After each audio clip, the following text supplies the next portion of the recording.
հյուր ունենք, այո, եւ անոնսել էինք այս հոյակապ հանդիպումը, խոսելու ենք հյուրանոցային բիզնեսի մասին, իհարկե այս ոլորտը ներկայացնելու համար հավանաբար հարկ կլիներ մի քանի մասնագետների հետ զրույց ունենանք, օրինակ սեփականատիրոջ, որպեսզի հասկանանք, օրինակ որքանով է եկամտաբեր այդ բիզնեսը եւ այլն, բայց ունենք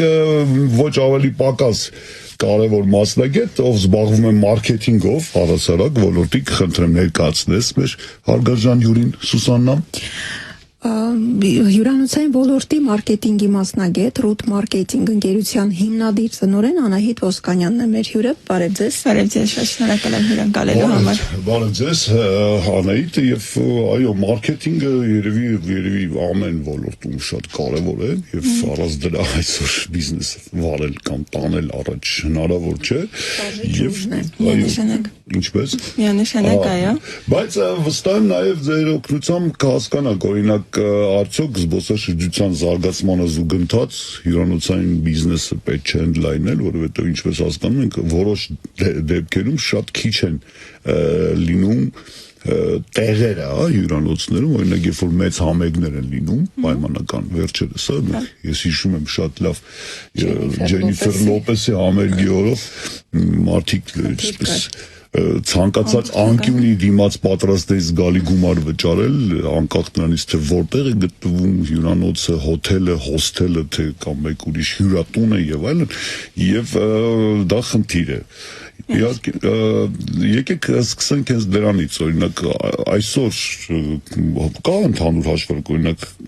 Հայաստանում չէ, այսպես Հայաստանում ընդհանուր մի քիչ դժվար է երևի հաշվարկը ձեռքի տակ ունենալ, բայց Երևանում քանի տեղ կա հյուրանոցային համար կամ ննջարան, որտեղ որ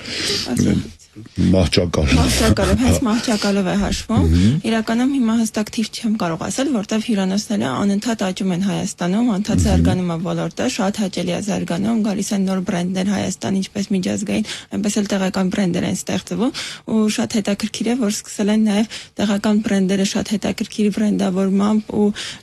կոնցեպտներով հանդես գալ հյուրանոցային ոլորտում, որպես մարքետոլոգ չեմ կարող դա նշել, նաև ուզում եմ մի քիչ ավելի նախադասության ձեր անդրադառնամ, որ ասում եք մարքեթինգը շատ կարևոր է, այո, մարքեթինգն ու վաճառքը հյուրանոցում ոչ պակաս կարևոր է նույն ղեկավարից կամ սեփականատիրոջի ընտրության ժամանակ ճիշտ կայացնելս, որովհետև sales-ն ու մարքեթինգը դա հյուրանոցի շարժիչ ուժն է, իր ուղեղն է, որտեղ երբ որ հյուրանոցում sales-ն ու մարքեթինգը շատ լավ են աշխատում, հյուրանոցը խնդիր չի ունենում վաճառքի եւ ամբողջ մեխանիզմը սկսում է աշխատել եւ աճել հյուրանոցային բլոկը Տեսեք, ինչ վերաբերում է մահճակալ ասվածներին, չեմ կարող հիմա հստակ թիվ ասեմ, որտեղ անդադ փոփոխման է ենթարկվում, բայց մի քանի օր առաջ նույն իմ սիրած հարթակներից մի բուքինգում ուսումնասիրություն էի կատարում, մոտ արդեն 1000-1200-ից ավել գրանցված օբյեկտ կա բուքինգում որպես օբյեկտ, որ վարձակալությամբ է տարվել, հենց սենյակ կամ մահճակալ։ Իսկ եթե հաշվենք, որ ամեն մեկը ինչքան կարող է ունենալ համար ունենալ, դուք կարող եք պատկերացնել, որ դա ահռելի մեծ թիվ է արդեն Երևանում, ինչպես նույնն էլ մարզերում։ Գնալով աճում է ու ըստ մարզ առ մարզ սկսում են զարգացնել հենց տուրիստական ուղղությունները։ Օրինակ շատ հետաքրքիր էր, մի քանի առաջ գործընկեր ունեի զանգեց Վայոց ձորից, շատ սիրուն բրենդային, հայկական բրենդային հյուրանոց են սարքել, համագործակցում են Վրաստանի շատ հայտնի Stone Development ընկերության հետ, այսինքն արդեն դեպի Վայոց ձորել է գալիս այդ հետաքրքիր հյուրանոցային ուղղվածությունը, գալիս է, չգիտեմ, Լորինա շատ զարգանում է, Տավուշը շատ զարգացած էր, էլ ավելի է զարգանում, դե մեր սիրելի Դիլիջանը թե այլ կետեր։ Ընդհանրապես մարզերի հյուրանոցները եւ քաղաքի, մայրաքաղաքի շատ են տարբերվում, որակապես զիջում են։ Նայեք, զիջելու խնդիր չեմ կարող ասել, որտեվ կան շատ լավ հյուրանոցներ, լավ սպասարկում տրվող, բայց շատ դժվար է մարզային հյուրանոցի հետ աշխատելը, քանզի այնտեղ շատ մեծ խնդիր է անձնակազմ գտնելը։ Ըստ մարզերի դու զգում ես, թե ոնց են զարգանում նույն մարզի ժողովուրդը, այսպես ասեմ, որպես սպասարկման ոլորտում աշխատող, օրինակ, երբ որ ես դեռևս 17 թվականին կոնսալտինգային օգնում էինք նույն Գյումրի հյուրանոցներին, ժամանակ առաջին ու շատ սիրուն բուտիկ հյուրանոցներից մեկն էր Նանե հյուրանոցը, երբ որ գնացել էինք այնտեղ փորձում ենք տրեյնինգներ անել, այտենց փորձել բացատրել ինչ են նույն on-line ամրագրման համակարգները, սպասարկումը եւ այլն շատ ավելի դժվար process էր կայանում մարդկանց բացատրել այդ ամեն ինչը, բայց հիմա երբ որ արդեն ոնց որ ոլորտը գնալով զարգացել է, նույն Գյումրին դարել է մեր մշակութային կենտրոնը, դարձել է շատ վառ մի հատ կետ Հայաստանում, որտեղ որ շատ ավելի շատ են զբոսաշրջիկները այցելում, լրիվ այլ պատկեր է հենց հիմա, այսինքն այդ տարի առ տարի այդ ամեն ինչը փոխվում է։ Անայք բուտիկ հյուրանոցը որն է, ասեք։ Բուտիկ հյուրանոցը ոչ թե փոքրիկ հյուրանոցն է, այլ չէ, բուտիկ հյուրանոցը կարող է մինչև 100 սենյակ նույնիսկ ունենալ։ Բուտիկը դա կոնցեպտ է, ոնց որ բուտիկ շորերի խանութի ժամանակ է, որ ինքը կոնցեպտուալ տարբերվում է, նույնը վերաբերվում է հյուրանոցին, այսինքն իր սենյակները, իր կոնցեպտը, ինչ որ մի բանի շուրջ է պտտվում, ինչ որ թեմայի շուրջ է պտտվում եւ ամեն մի սենյակը, ամեն մի ոնց որ ասելիքը իր հյուրանոցի տարբերվում է մնացած հյուրանոցներին, այսինքն ինքը տիպիկ 4-5 աստղանի լաքշրի հյուրանոցներից տարբերվում է նրանով, որ իր բրենդավորումը շատ ավելի թեմատիկ է։ Օրինակ Երևանում մենք շատ ունենք աստղերի հետ կապված մի հարց ունե, որ ինձ միշտ հետաքրքրել է։ Այ օրինակ վերցնենք 4 կամ 5 աստղանի հյուրանոցները, որոնք ինչպես նշեցիք լաքշրի այդ սահմանման մեջ են, ըստ բանի 4-5 ու հետո նոր գալիս է լաքշրի սեգմենտ, ինքը 4-5-ը դու չես համարում լաքշրի։ Օրինակ նույն Ալեքսանդրը ինքը luxury collection հյուրանոցների ցանցի մեջ է գտնում, նույն Grand Hotel-ը ինքը small luxury collection, այդ ոնց որ բրենդ դիրքավորման մեջ է գտնում, իսկ 4-ը 5-ը տարբերվում են իրենց ստանդարտներով, ու դու ըստ այդ ստանդարտների թե ինչպես է պատրաստվում, ինչպես է կոնցեպտը գծված հյուրանոցի, սկսում ես տարբերակել քո հյուրանոցը։ Շատ անգամ ներողություն ուղղակի միտքս հավարտեմ, շատ անգամ լինում է, որ ներքին ինքը ամեն ինչով համապատասխանում է, բայց արտաքին պայմանները, օրինակ կայանատեղերը, պարտադիր զբոսայգի ունենալը, նստարաններ, հանգստի գոտի եւ այլն։ Օրինակ, եթե վերցնենք Երևան հյուրանոցը, չէ, ինքը շատ նեղ փողոցում է, Աբովյան փողոցում, եւ երբ զբոսաշրջային ավտոբուս է կանգնում, կարծես ամբողջ երթևեկությունը խանգարվում է, խցանվում է։ Էլ չեմ ասում, որ ճիշտ է ներսում հանգստի գոտիներ կան, բայց դրսում ոչինչ չկա, բացի աղմկոտ Չէ, հարևանությամբ սրճարաններ կան, ինչի մաս։ Սրճարանը դեռ Այս բարձրացնի չափանիշն է, չէ՞։ Հյուրանոցին կից պետք է լինի տեղ, որտեղ որ մարդիկ զբոսնեն։ Եթե մենք կրիտերիաներով, ուրեմն Երևան հյուրանոցում, որ ամբողջությամբ տենց բոլոր տեղերով համապատասխանում է, երևի մենակ Radisson Blu հյուրանոցն է լինելու, որ թե չգիտեմ, որ բոլորից հայտնի parking-ից, ուղղաթիռի կայանման տեղով, բասեյնով, չգիտեմ, ամեն ինչով լինում է։ Այդպես պետք է լինեն։ Բայց տեսեք, անկեղծ ասեմ, իմ համար միշտ ցավոտ կետ է եղել այս ոլորտում, որ մեր հյուրանոցները պետության կողմից չի վերահսկվում այդ աստղային ստանալու process-ը, աստղեր ստանալու երևի 2-3 իրենք են շատ հաճախ որոշում ու նույնիսկ booking-ում բացելս դու տեսնում ես մի հյուրանոց, որը համապատասխան է 3 նույնիսկ 2 չեմ ուզենա անուններ տալ, բայց 3 կամ 2 աստղ հյուրանոցի կատեգորիային ու շատ էժան գնով իրենք վաճառք անում սենյակները ու ներքին գինը նույնիսկ, երբ որ դու գիտես ինչ գնով է ինքը վաճառք անում, բայց նայում ես booking-ում նշված է 4 աստղ։ Իսկ դա չի վերահսկվում, ինչի այդ հյուրանոցը 4 աստղի տակ booking-ով։ Երբ որ դու նայում ես արժանի 4 աստղանի հյուրանոցին, իրոք շատ սիրուն հյուրանոց, ամբողջ կոնցեպտով, նոր, մոդեռն, լավ վերանորոգված, ու մի հին հյուրանոց, որը որ արդեն իրականում բոլորս այտենց շատ սովետի ժամանակից երևի չվերանորոգված վիճակում, այտենց բանը քանակային ամեն ինչը համապատասխանում է, բայց չի կարող ինքը լինի 4 աստղ ու լինի նորը 4 աստղ կամ տեսեք, ինձ համար որպես այցելու, հյուրանոցի կարևորագույն բաներից մեկը պիտի լինի հարմար տեղում քաղաքի, այսինքն պիտի հարմար լինի տեղաշարժվելը քաղաքում, այդպես նույնիսկ եթե դա մի, չգիտեմ, սուպեր պուպեր, մի ֆանտաստիկ հյուրանոցային համալիր է, բայց գտնվում է ծայրամասում, այդ հյուրանոցը ինձ համար հարմար չէ։ Երկրորդը պետք է մաքուր լինի, հարմար լինի այսպես ննջարանը, որովհետև եթե հյուրանոց ես եկել, ենթադրվում է, որ չես եկել այդտեղ մնալու, այսինքն դա ինչ-որ մի տեղ է, որտեղ դու ի վերջո գալու ես քնես, շատ կարևոր է այդտեղ նախաճաշի որակը, դա կարևոր է, ինձ թվում է, եւ աղմուկոտ չլինի, թերևս այն կարևոր կետերը ինձ համար, որոնք որ ես հյուրանոցի ընտրության հարցում ինձ համար առանձնացրել եմ։ Հիմա ասած եք խնդրեմ, օրինակ որն է 5+ կա, չէ, էլի ինչ որ աստղերի թիվը մեծացել է, որն է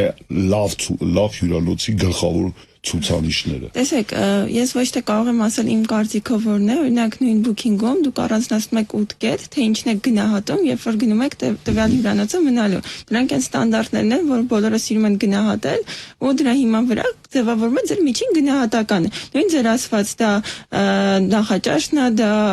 տեղն է, լոկացիան, որտեղ որ գտնվում է, դա գին որակ հարաբերակցությունն է, դա սպասարկումն է միանշանակ, դա մաքրությունն է, նշանակում կոմֆորտը եւ իհարկե услугаների հատվածը, թե արդյոք այն ծառայությունները, որ դուք ընտրել եք, որը որ նշված էր հյուրանոցների դեպքում, ամբողջությամբ համապատասխանում է, թե ոչ։ Դա այն կետերն են, որի նաև այնտեղ կա ոչ առաջնային կետեր, օրինակ նույն Wi-Fi-ի արագությունը, որակը, նույն ուտելիքի տեսանկյունից կան տարբեր կետեր, դրանց հիման վրա ձևավորվում է ձեր հյուրանոցի միջին գնահատականը։ Օրինակ այս թեման ընտրելուց նույնիսկ շատ կարևոր կետեր էինք դուրս գրել, թե ինչ կետերին ուշադիր լինել, որպեսզի հասկանալ, թե արդյոք լավ հյուրանոց եք գնում ճամփորդելուց մնալու, թե չէ, օրինակ նույնը այդ միջին գնահատական նայելը booking-ում ու այլ կայքերում շատ կարևոր է ու տեսնել ինչ են գրում այդ հյուրանոցի մասին ու ինչ է պատասխանում հյուրանոցը, որտեղ միշտ չի որ հյուրը շատ ճիշտ եւ սուբյեկտիվ կա, այո։ Միշտ մենք օրինակ վատ ֆիդբեքներին շատ ավելի ուշադիր պատասխաններ ենք տալիս բացատրելով թե ինչից կարող է խնդիրը առաջանալ, քան թե մենակ լավ ռեվյուներին գրել շնորհակալություն, որ դուք ձեր լավ փորձառությամբ կիսվեցիք մեր մասին։ Դա ձեր գործ է, ճիշտ եմ հասկանում, բաժինն է զբաղվում դրանով։ Մարքեթինգային բաժինը չի զբաղվում ավելի շատ մեր նայած հյուրանոց իրականում, հյուրանոց ունենք ռեսեպշններ պատասխանում, հյուրանոց ունենք ֆրոնտ օֆիսի ղեկավարներ պատասխանում, բայց շատ կարևոր է նույն մարքեթինգին ուշադիր լինել, թե ինչ են խոսում իր հյուրանոցի մասին, որովհետև քո մարքեթինգային ու վաճառքային աշխատանքը դառնում է 0, երբ որ սպասարկումն ու հյուրանոցը չի կարողանում ճիշտ սպասարկել քո բերած հյուրին։ Իսկ առհասարակ հյուրանոցում կա չգրված օրենք, որ եթե հյուրը երկրորդ անգամ գալիս է քո հյուրանոց, ուրեմն դու ունես լավ սպասարկումով լավ հյուրանոց, որովհետև եթե ինքը մի անգամ եկել է ունեցել է լավ փորձառություն, ինքը վերադարձել է, ուրեմն քո հյուրանոցում ամեն ինչ լավ է աշխատում։ Դա իսկապես ցուցանիշ է։ Բայց լինում է նաև որ լուսանկարները խաբուսիկ են։ Պատկերված է թե սենյակների պատկերը, թե արտաքին, ներքին հարդարանքը եւ իրականությունը բոլորովին չի համապատասխանում։ Հետաքրքիր լայվ խակ ասեմ, դες դրա հետ կապված, ես օրինակ հյուրանոցներ ընտրելուց ու առհասարակ մարքեթինգային ծառայություններ էլ մատուցելուց միշտ սեփականատերերի հետ որ խոսում ենք եւ քննարկում ենք անում, նախ երկու բան առանձնացնեմ, ինքը մարքեթինգի բլոկի տեսանկյունից, նույն այդ on-line ամրագրման համակարգերը, որտեղ որ դուք դայում եք նկարները, իրանք ընդհանրապես մի հատ բացելուց նկար post ներբեռնել դասավորելը չէ, իրանց հետ անընդհատ աշխատանք է պետք, բոլոր թարմացումները, բոլոր փոփոխությունները անընդհատ պետք է փոխել նույն booking-ում ու մնացած այլ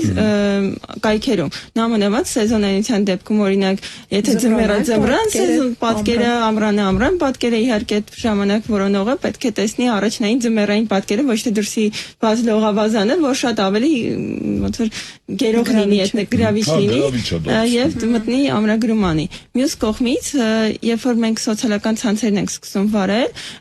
հյուրանոցի սեփականատերացումը բա ինչի պետք սոցիալական ցանց վարել, booking-ից իմ բոլոր հյուրերը գալիս են, իրականում մարդիկ երբ որ մտնում են սոցիալական ցանցը կամ նույնիսկ նայում են թե ով է այնտեղ check-in եղել, դու դա էլ կարողանում ես տեսնել, թե ովքեր են տվյալ հյուրանոցում մնում, ով է այդ պատկերը մարդու, թե ով է այդ հյուրանոցում ապրում, դու կարողանում ես տեսնել վերջին նկարները տվյալ հյուրանոցից։ Երբ որ ուղղակի Instagram-ում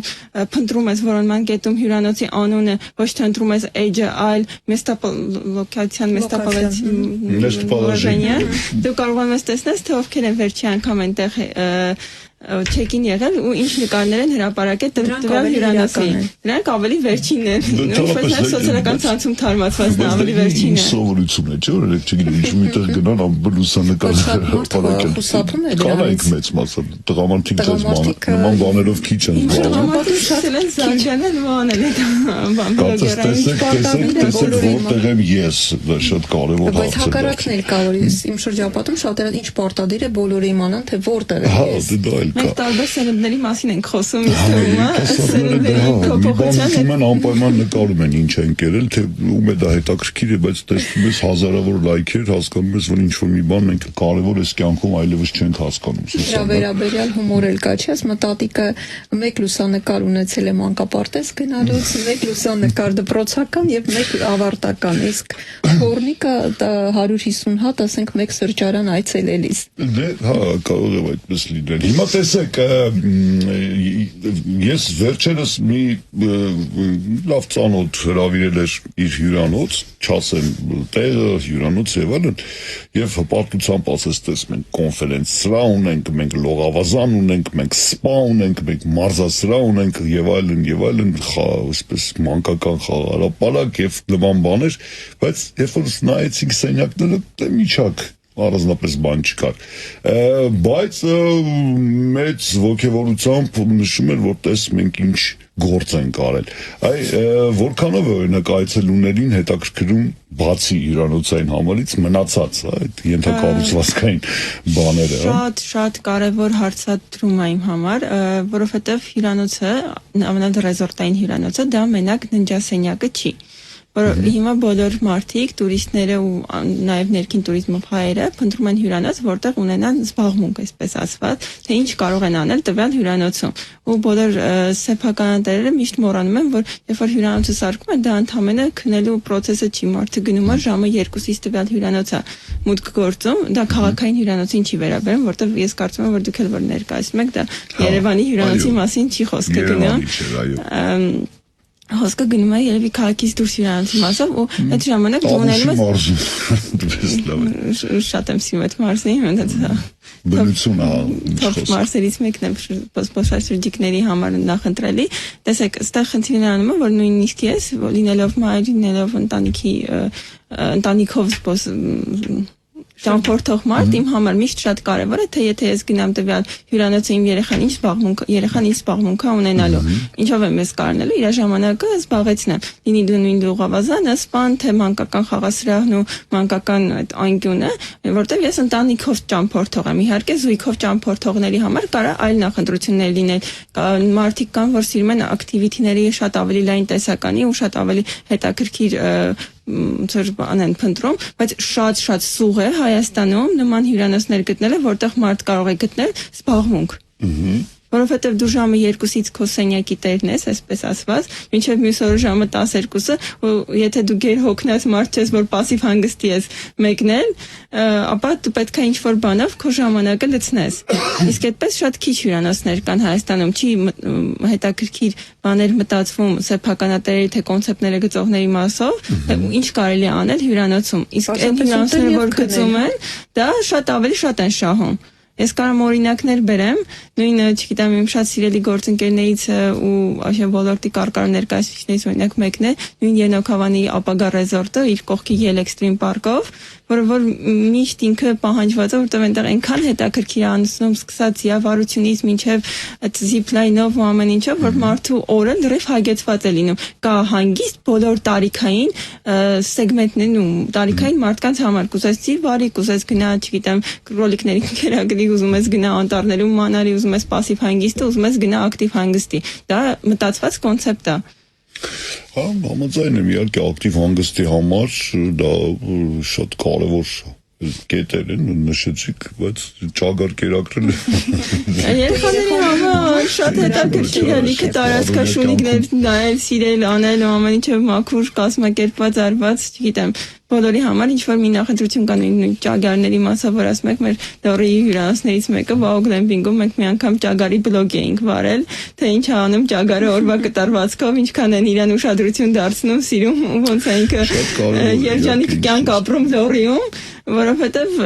ամեն մարդու համար ոնց որ տարբեր նախընտրություններ են ու այդ փոճուր մի հատվածը, որ դու բնությանը ավելի մոտ ես գտնվում։ Անիտ իսկ մարդկային ռեսուրսի վերաբերյալ ինչ խնդիրներ կան, օրինակ նույն մարզերում, դե երբեմն ես էլ որ այցելում եմ, ես զգում եմ, որ հիմնականում ներգրավում են բիզնեսի մեջ բարեկամներին, այդպես եթե անգործ են լինում, մեկը խոհարար է, մյուսը սենյակներն է մաքրում եւ այլն, բայց սա չի խոսում պրոֆեսիոնալիզմի մասին, այդ մարդիկ ինչ որտեղ չեն կրթվել սպասարկման ոլորտի մասնագետ դառնալու, այո, կա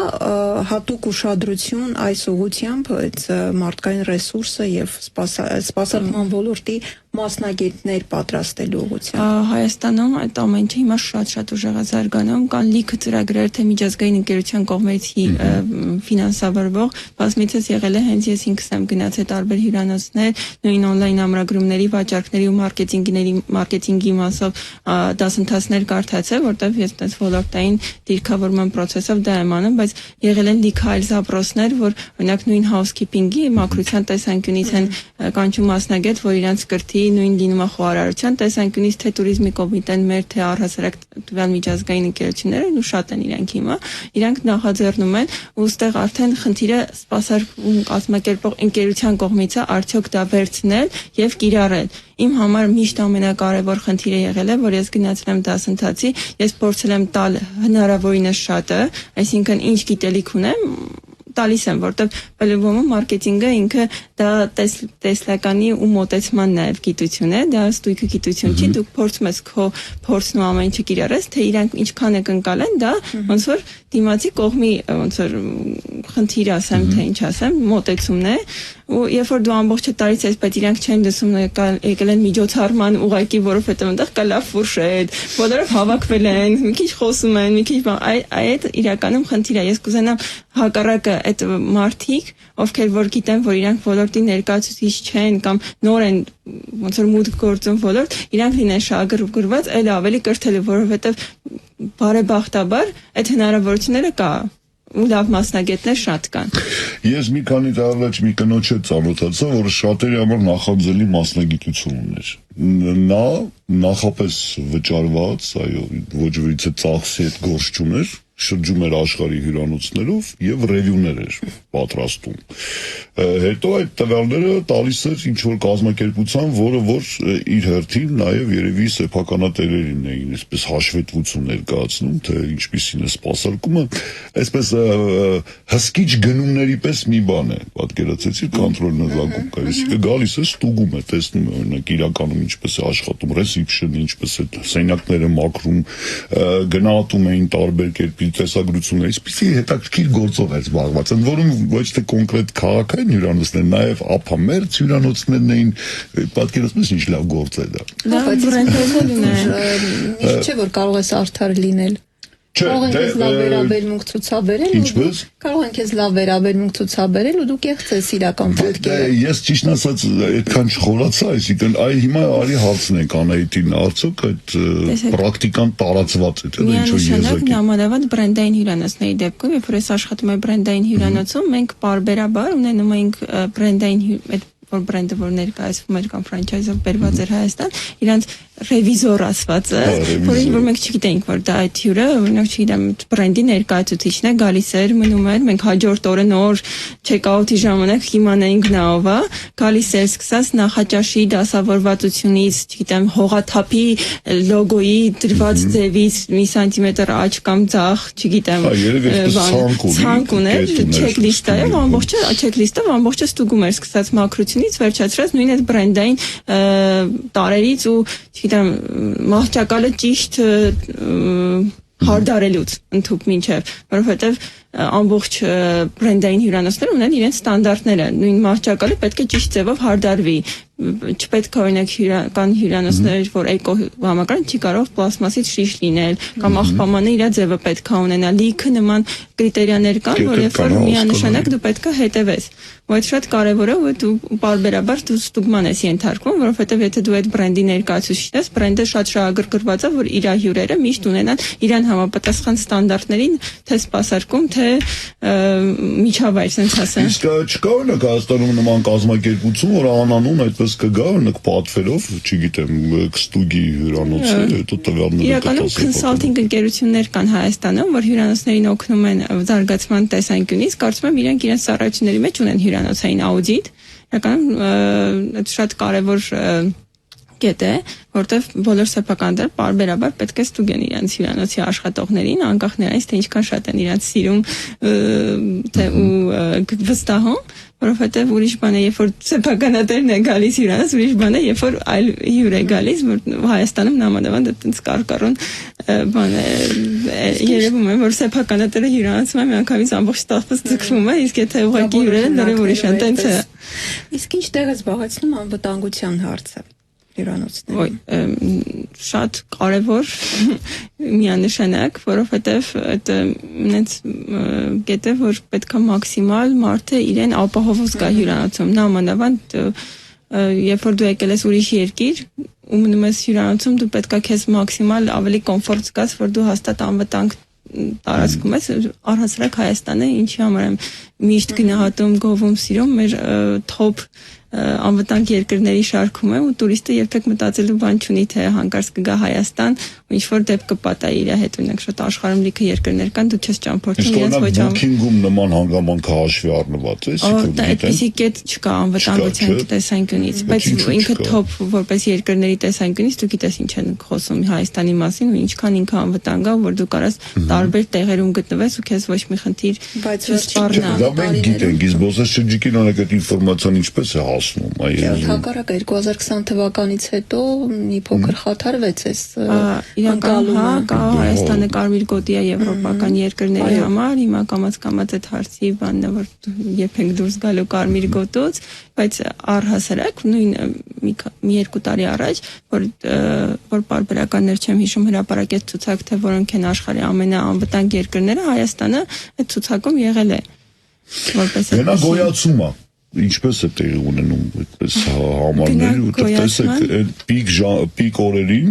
հա, սեզոնին, մեկ էլ տեսնում ես այնպիսի գներ են, որ ասում ես լավ է։ Ամենացավոտ կետն է Հայաստանի բանի հյուրանոցների մոտեցման, դա նորմալ չի, այնքան դա նորմալ չի, հա, բոլորը ուզում են գումար աշխատեն, բայց մեզ միշտ այդ պատճառով շուկան փչացնում են այլ երկրների համեմատ, օրինակ հիմա Հայաստանը, Երևանը քչացել են զբոսաշրջիկների նաև նախընտրելի հատվածը ինչի, որտեղ մենք շատ թանկ ենք։ Սկսած հյուրանոցների, թե ռեստորանների տեսանկյունից, օրինակ հիմա Մոսկվայում նույն, որ գնային հարաբերություն հրապարակում են, թե այնտեղ ինչ գներ են կենտրոնում ու ինչ Երևանը, շատ ավելի թանկ է Երևանը։ Ու դա շատ տարօրինակ երևույթ է, որովհետև դու դրանով կարող ես հիմա կարճաժամկետ գումար աշխատես, բայց դու փչացնում ես քո երկարաժամկետ աշխատանքը, որովհետև երբ որ դու կարճաժամկետում գումարը աշխատեցիր, մյուս տարի դու էլ այդ նույն հոսքը չես ունենալու, որովհետև ամբողջը տարածվելու է, որ շատ թանկ երկիր է, չարժի գնալ եւ այլն եւ այլն։ Նույն օրինակ մեր հարևան երկրում նման բան կարող է լինի բարձրացման չկա ինֆլյացիա բոլոր երկրներում կան, բայց Վրաստանում ես չեմ տեսել, որ այդ աստիճան անգամ 2, անգամ 3 գների բարձրացում լինի։ Վրաստանում մեկ շաբաթ, երկու շաբաթ առաջ հյուրանոցում մնացինք 2 օր, հենց անմիջապես Հավելաբարի հայկական եկեղեցու հարևանությամբ հոյակապ հյուրանոց, թե բոլոր առումներով եւ այնպիսի մաչելի գնով, որ նույնիսկ մենք էլ էինք զարմացել, բայց հետո ասացին, որ դա նորմալ է, դուք ուղղակի համեմատում եք ձեր հայաստանյան գների հետ։ Լրիվ համաձայն եմ ձեր հետ, ես մի հատ ընկեր ունեմ Վրաստանից, շատ լավ տղա է, ինքը զբոսաշրջությամբ է զբաղված, ինքը հենց travel blogger է, ճամփորդ։ Մենք հասկանում ենք։ Փորձում եմ մաքսիմալ հայերեն բառեր օգտագործել, որտեղ հյուրանոցային ոլորտում դու շատ ես օգտագործում միջազգային բառեր, ինքը ճամփորդությամբ է զբաղված, ինչպես նաև տուրիստներ տան տարբեր երկրներ իր ճամփորդության ընթացքում Հայաստանը ընտրելուց ամեն անգամ խնդիր է առաջանում որ ասում եմ ինչի է ձեր հյուրանոցները այսքան թանկ, որտեղ նույն ժամանակ, երբ որ այդ նույն գինը համեմատես Վրաստանի, դու կարես քաղաքի կենտրոնում ունենաս հյուրանոց, անպայման չի բոլոր բաները այդպես բոլոր հյուրանոցները շերտերի 3-ից 4-ից 5-ից փորձում են մաքսիմալ բարձրացնել իրենց գները անկախ թե որտեղ են գտնվում այդ բաները լոկացիայով հյուրանոցները բայց շուկան ինքն իրենով չի կարգավորում գինը դա եմ ուզում ասել օրինակ երբ որ շատանում են նման տեղերը որտեղ որ հյուրանոցային բիզնեսը բոլոր գները իջնում են բայց երբ որ դու ակտիվ սեզոնի մեջ ես բանը առհասարակ գնագործման երկու տարբերակ կա իհարկե երբ որ դու հաշվում ես ամբողջական քո ծախսը չգիտեմ սկսած մաշվածությունից մինչև ծախսեր ու որոշում ես գին բայց կա նաև մրցակցային գին որովհետև դու չես կարող որոշել ու բրենդայնություն մնացածը նույնպես հաշվի առնել դու մրցակցային գին դու չես կարող անկախ նրանից թե դու ինչ բրենդի ներկայացուցիչ ես օրինակ լինես շատ ավելի թանկ քան թե քո շրջակա նույն կատեգորիայի հյուրանոցները դրա հիման վրա նաև նայում են որտեղ ինչ գին է դրված ու սկսում են ավտոմատ բոլորը բարձրացնել որտեղ հա եթե այնտեղ տենց վաճառեն ինչու մենք չանենք տեսեք ես մի որոշ ժամանակ առաջ մի նյութ էի կարդում ասում է որ կա հայտնի միֆ որ պրեմիում դասի 5 աստղ եւ ավելին ասենք հյուրանոցները տարբերվում են մնացածներից նույն 5 աստղից երկու կարևոր հանգամանքով պետք է ուղղաթիռի համար վայրեջ կատարելու հրապարակ ունենա այդպես տարածք սպասարկման եւ երկրորդը պիտի ունենա հատուկ դիակ տեղափոխելու լիֆտ չգիտեմ լսել եք երբևէ նման բան ես ճիշտ ասած ինձ համար է զարմանալի բայց շատ հարաբերական է տարբեր ինստիտուտներ կան որ քեզ աստղեր են տալիս ու ամեն մի երկրում ոնց որ որոշվում կար օրինակ նախկինում մեր մոտ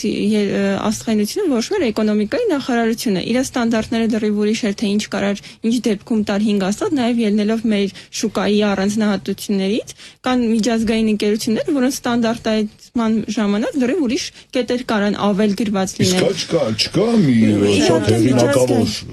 կազմակերպություն որը ոչ այդ աստղերը շնորհում է եւ քննադատական է տալիս հյուրանոցին ինչ որ բրենդ անուն չեմ կարող ասել որ բրենդի կամ որ կողմից տրված այդ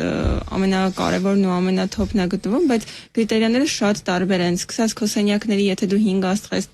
քանի ստանդարտ սենյակ պետք է ունենաս ինչքան պետք է ավելի բարձր դասի սենյակներ ունենաս քանի քառակուսուց պետք է սկսած լինի քո սենյակը թեկուզ ստանդարտ օրինակ չես կա 5 աստղանի հյուրանոց ունես 18 քառակուսից սկսած լինի քո ստանդարտ սենյակները կամ եթե օրինակ դու 5 աստղանի հյուրանոց ես կարա նույն ստանդարտ լինի, որ քո օդափոխության համակարգը միաժամանակ պետք է համ տաք օդ մատակարարի, համ սառը օդ մատակարարի, օրինակ Հայաստանում, կարծես հաշվես քանի այդ հյուրանոց կա, որ այդ համակարգը ճիշտ կառուցված է, որ սեզոնային չի փոխվում տակից սառի կամ սառից տակի։ Պատկերացրեցիք, այսինքն այդ ստանդարտները շատ հարաբերական են կապված քո նաև տեղանքի օրինակ երբ որ մենք արաբական շուկայի հետ ենք աշխատում այնտեղ նույն ստանդարտը չի կարող գործի որտեղ այնտեղ սառոթից բացի տակոտ պետք չի փչի հյուրանոցում պատկերացրեցիք տեխնիկապես կարող է ինչի համար երբ որ այնտեղ վերմակներ են կառնում այնտեղ չէին կառնում վերմակներ ու շատ խնդալեր երբ որ իրենք եկել էին Հայաստանում գործարկում ասում են վայ վերմակների ծախսը մոռացել ենք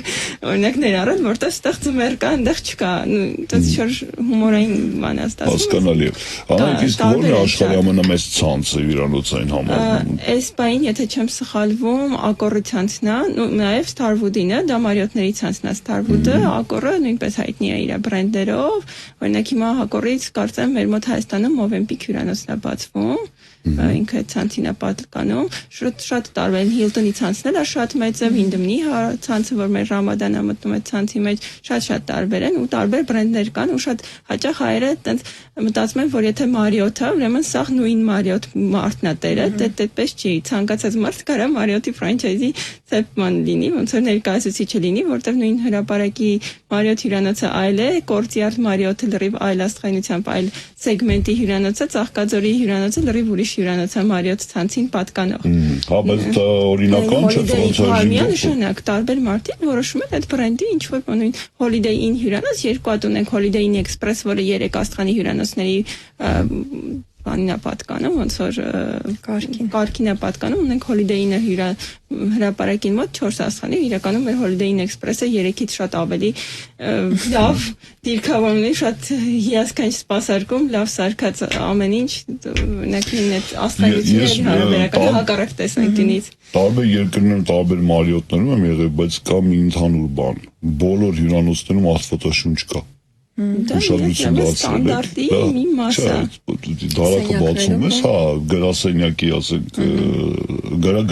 գրասեղանի դարակները եթե բացես, անպայման աստվածաշունչ է դրված։ Հյուրանոցը մինչև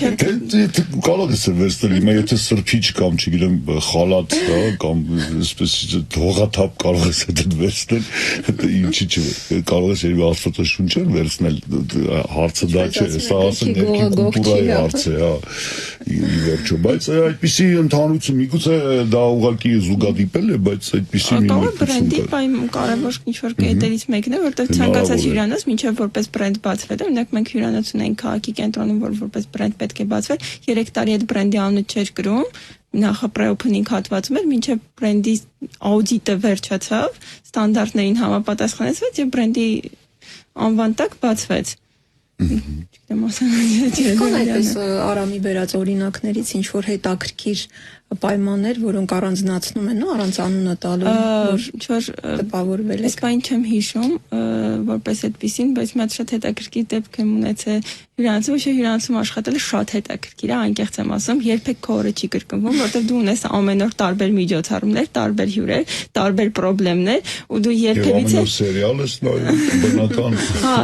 ռեալ այո, որովհետև ահա որ շատ խնդալու դեպքեր են տեղի ունենում, որ չեք պատկերացնի, որ շատ երկար ժամանակ ունենենք լիքը դեպքեր հետ կկիսվեի, բայց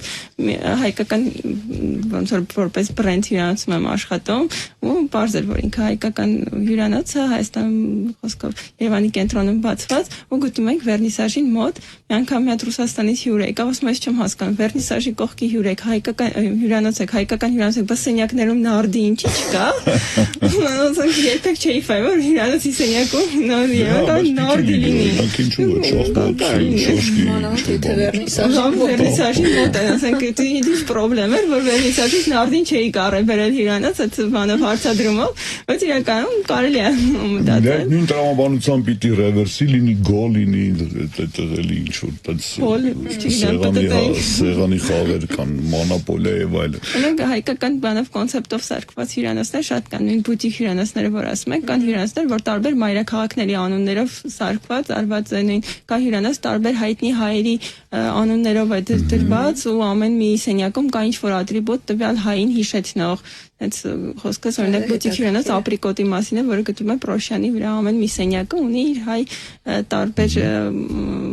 ակնառու